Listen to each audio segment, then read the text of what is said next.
वो मेरी कसम लेता नहीं इल्ज़ाम समझकर और दे देता है अपनी कसम इनाम समझकर।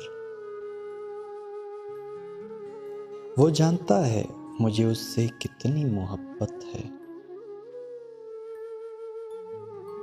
फिर भी गुफ्तगू करता है अनजान समझकर। मैंने उसे अपने दिल की धड़कन में बसाया है और वो दिल में रखता है मुझे मेहमान समझकर। अगर उसे हमसे मोहब्बत नहीं तो न सही, मगर क्यों इल्ज़ाम देता है गुमनाम समझकर। मैंने अपनी सारी खुशियाँ उसके नाम कर दी और वो हमें प्यार करता है एहसान समझकर।